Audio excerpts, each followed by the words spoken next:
Magandang araw po sa inyong lahat. Narito na po ang pinakahuling balita sa lagay ng panahon sa araw ng Sabado, October 11, 2025.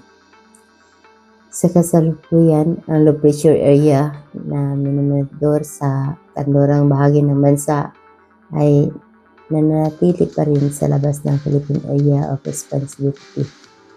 Samantala, ang dalawang LPS sa silangang bahagi ng bansa ay tuluyan ng naglaho. Ang bagyong Kida naman ay malayo na sa ating bansa at wala itong direktang epekto sa ating kalupaan. Gayunpaman, ang LPS sa kanluran na konektado sa hanging habagat ay nagdudulot ng maulap na papawirin at pag-ulan sa kanlurang bahagi ng bansa. Mayroon ding mga thunderstorms sa silangang bahagi ng Mindanao na nagdudulot din ng maulap na papawirin at pag-ulan sa ilang bahagi nito. Kaya mag-ingat pa rin sa biglaang buhos ng ulan dahil sa mga weather system at patuloy na pag-iwan ng easterlies. Para sa araw na ito, patuloy nating inaasahan ang makulimlim na panahon at kalat-kalat na pag-ulan sa iba't ibang bahagi ng bansa. Mahalaga ang pag-iingat dahil sa posibilidad na localized flooding at landslide, lalo na sa mga lugar na madalas tamaan ito. Lagay ng panahon sa Luzon, Kanlurang Luzon at Timog Katagalogan. Sa Zambales, Bataan, Metro Manila, Batangas, Quezon Province, Laguna, Bicol Region, at Mimaropa. Asahan ang maulap na papawirin na may kalat-kalat na pag-ulan ngayong umaga. Bagamat may pagkakataong sumisilip ang araw, mas mataas ang tsansa ng paglakas ng mga thunderstorm pagsapit ng hapon at gabi na nagdudulot ng katamtamang hangin hanggang malakas na pag-ulan. Pinapayuhan ang publiko sa maging alerto sa posibleng localized flooding at landslide. Gitnang Luzon maliban sa nabanggit, Cagayan Valley, Cordillera Administrative Region at Ilocos Region. Sa Pangasinan, Nueva Ecija, Aurora, La Union, Nueva Vizcaya, Quirino, Benguet, Ilocos Sur, Ifugao, Isabela, Abra, Kalinga, Ilocos Norte, Apayao, Cagayan Valley, Batanes at Babuyan Islands. Inasahan ang bahagyang maulap na papawirin. Possible ang localized thunderstorm pagsapit ng hapon at gabi, particular sa Aurora at Isabela at mga kalapit na lugar. Temperatura sa Luzon, Baguio, 18 hanggang 54 degrees Celsius.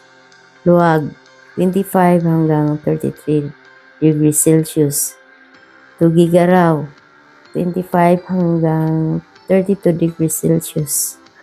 Metro Manila, 25 hanggang 31 degrees Celsius. Tagaytay, 21 hanggang 29 degrees Celsius. Lagay ng panahon sa Palawan at Visayas. Maga pa lamang ay asahan na ang maulap na papawirin. May kalat-kalat na pag-ulan at kasamang thunderstorm sa Palawan at buong Visayas. Mas marami at mas malakas na pag-ulan ang inaasahan sa Visayas pagsapit ng hapon at gabi na maaaring magdulot ng katamtamang hanggang malakas na pag-ulan at posibleng localized flooding. Pinapayuhan ang lahat na magdala ng panangga sa ulan kung lalabas ng bahay. Temperatura sa Palawan at Visayas, Puerto Princesa, 24 hanggang 30 degrees Celsius. Kalayaan Island, 26 hanggang 30 degrees Celsius. Visayas, Pangkalahatan, 25 hanggang 31 degrees Celsius. Tacloban, 25 hanggang 31 degrees Celsius. Iloilo, 25 hanggang 30 degrees Celsius. Lagay ng panahon sa Mindanao. Umaga, asahan ang maulap na papawirin at mataas na tsansa sa pag-ulan sa Zamboanga Peninsula at Northern Mindanao. Pagsapit ng hapon at gabi, inasahan ang makulimlim na panahon na may kasamang light rain na paminsan-minsan ay may thunderstorm na napapabaha ng pag-ulan lalo na sa Autonomous Region in Muslim Mindanao, South Surgeon at Davao Region. Maging alerto sa biglaang buhos ng ulan na maaring magdulot ng pagbaha sa mababang lugar at pagguho ng lupa.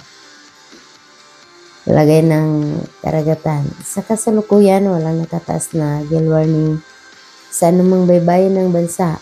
Gayon pa man, pinapayuhan ang mga nais pumalaot na mag-ingat pa rin para sa kanilang kaligtasan.